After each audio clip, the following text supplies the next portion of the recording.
আজকের ডেটটা আমার লাইফের খুবই কষ্টকর দিন, কারণ আজ থেকে 5 বছর আগে থেকে উঠে মুডটা একটু খারাপ ছিল, তারপরে আবার মুডটাকে বদলে রেডি হয়ে নিলাম। আর এখানে তো সেই জন্য এই হালকা টাইপের একটা শাড়ি পরে মধ্যে বাইরে বাইক নিয়ে আমার জন্য ওয়েট করছে।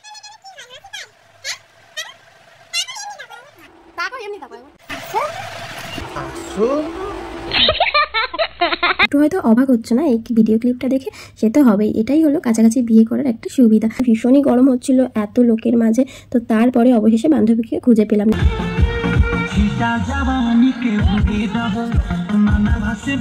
বলতে পারো এটা এক অস্বস্তিকর পরিবেশে একেবারে শান্তির বাড়ি।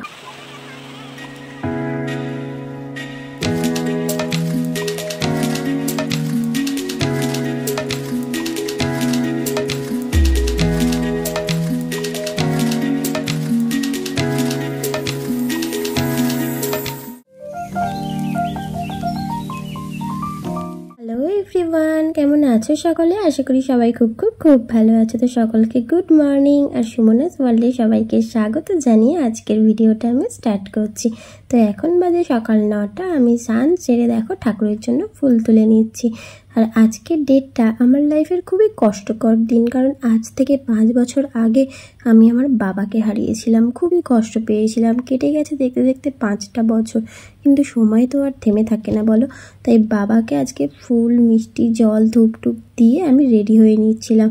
আজকে আবার একই দিনে পড়েছে জামাই ষষ্ঠী। সকালে ঘুম থেকে উঠে মুডটা একটু খারাপ ছিল, তারপরে আবার মুডটাকে বদলে রেডি হয়ে নিলাম। আর এখানে তোমরা দেখতে পাচ্ছ আমি এখানে ফাইনালি কিন্তু রেডি হয়ে গিয়েছি। আর এখান থেকে এইটুকানি, মানে জানোই তো আমার বাপের বাড়ি আর শ্বশুর বাড়ি কতটা কাছাকাছি, তো সেই জন্য এই হালকা টাইপের একটা শাড়ি পরে নিলাম বাটিক প্রিন্টের, কারণ মানে এত গরম কি বলবো, অন্য কিছু পরার কথা আমি ভাবতেই পারছিলাম না।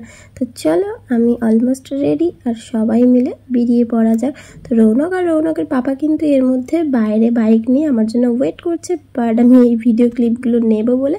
তো চলো যাওয়া যাক।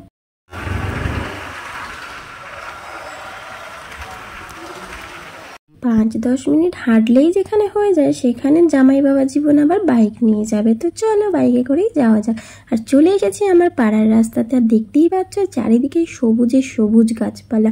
তো এই যে চলে এলাম বাড়ির কাছে, এসেই দেখছি মা গরমের মধ্যে একা একা রান্না করছে।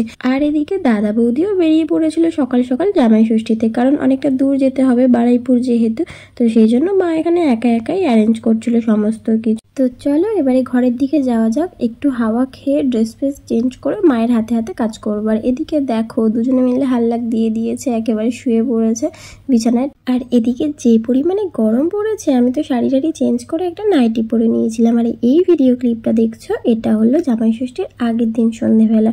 তো ভেবেছিলাম ভিডিওটা আগের দিন থেকেই স্টার্ট করবো, বাট এত গরম আমি সেইভাবে ভিডিও করতে পারিনি। তো এখানে দেখো এই 3টে শাড়ি আমি কিনেছি।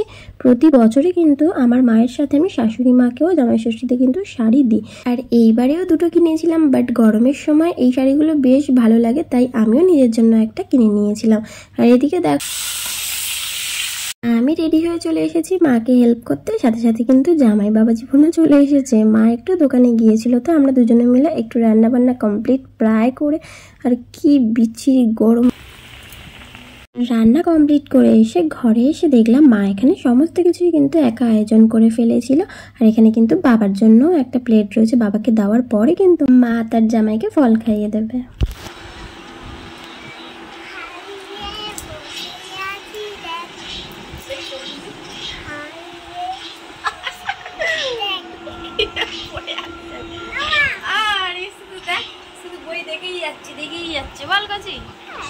শুধু টিভি দেখে একটু ফোন দেখে আস্তে আস্তে বসে দিলাম।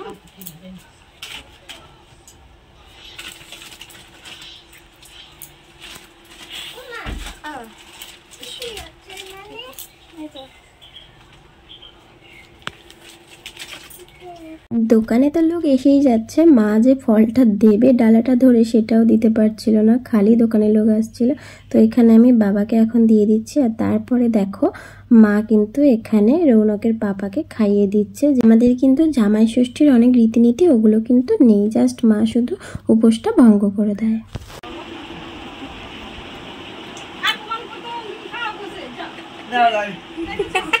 এই জল পড়বে, জল পড়বে।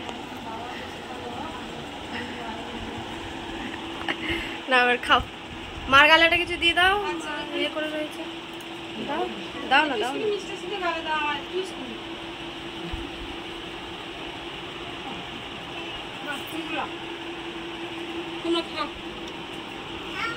আবার দেখতে পাচ্ছ রৌনকের পাপাকে খাওয়ানোর পরে পরেই আবার দোকানে চলে এসেছে। তো যাই হোক, সারাক্ষণ কিন্তু মা এভাবেই কাজ করছিল। তো চলো ফলগুলো খাওয়া যাক।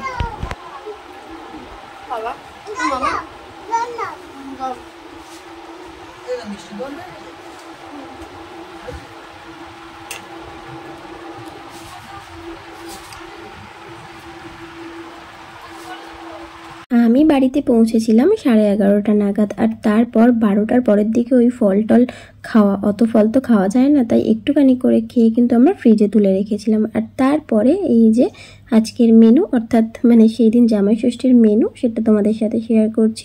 দেখতেই পাচ্ছ এখানে রয়েছে শাক ভাজা থেকে শুরু করে 5 রকম ভাজা ভুজি, ডাল, স্যালাড, এখানে মাছের ঝাল, মাংস আর চাটনি আর পাঁপড়।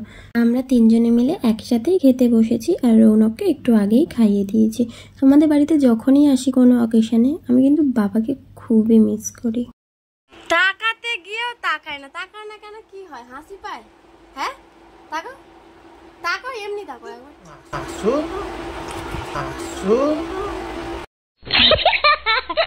খাওয়া দাওয়া কমপ্লিট করে কিন্তু একটু রেস্ট নিয়ে সন্ধ্যের দিকে কিন্তু আমি এই বাড়ি চলে এসেছিলাম। একটু হয়তো অবাক হচ্ছে না এই ভিডিও ক্লিপটা দেখে, সে তো হবেই, এটাই হলো কাছাকাছি বিয়ে করার একটা সুবিধা। তো আমার আজকে মানে জামাই ষষ্ঠীর দিনই ছিল একটা বিয়েবাড়ি ইনভিটেশন বাড়ির কাছে। তো সেই জন্য আর ড্রেসটা ওই বাড়িতে নিয়ে যায়নি, একেবারে শ্বশুর বাড়ি চলে এসেছি আর রেডি হয়ে। এই হলো আজকের বিয়ের কনে, আর এটা হলো আমার একটা বান্ধবীর ননদের বিয়ে। তো সেই হিসাবে আমি কিন্তু ইনভিটেশনটা পেয়েছি। আর আরও একটা কথা, আমার বান্ধবীর ছেলে কিন্তু রৌনকের সাথে একই স্কুলে পড়ে। বিয়ে বাড়িতে পৌঁছে গিয়েছি, গিফটও দিয়ে দিয়েছি, কিন্তু এই ভিড়ের মাঝখানে বান্ধবীকে খুঁজে পাচ্ছি না। তারপর বাইরের দিকে গেলাম, মানে এত লোকজন বুঝতেই পারছি না, সবাই তো সেজে গুজে রয়েছে। তো আমি রৌনকের পাপা একটা ধারে দাঁড়িয়েছিলাম, মানে ভীষণই গরম হচ্ছিল এত লোকের মাঝে। তো তারপরে অবশেষে বান্ধবীকে খুঁজে পেলাম, ননদের বিয়ে বলে কথা।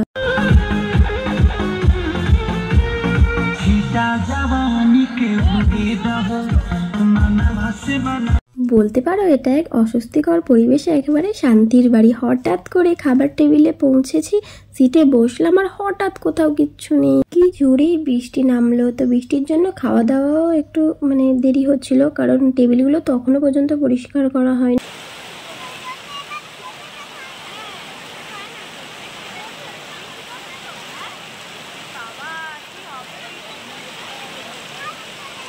বৃষ্টি একটু কমতেই কিন্তু আবার খাওয়া দাওয়া স্টার্ট হয়ে গিয়েছে। আর যাই হোক, অস্বস্তিকর গরমের হাত থেকে যেন বাঁচলাম। এবার শান্তি মনে একটু বসতেও পারবো, খেতেও পারবো, তা না হলে যা কষ্ট হচ্ছিল কি বলবো। আর এখন তো প্রতিদিনই যেন এত পরিমাণে গরম পড়ছে, তার বলার কথা না। খাওয়া দাওয়া কমপ্লিট করে আমি কিন্তু আবার বাপের বাড়িতে চলে এসেছি। আর রৌনকের পাপা কিন্তু বাড়ি চলে গিয়েছিল। এখন আমি শুধু আইসক্রিমটা খাবো আর ড্রেস চেঞ্জ করে টানা ঘুম দেবো। চলো, গুড নাইট।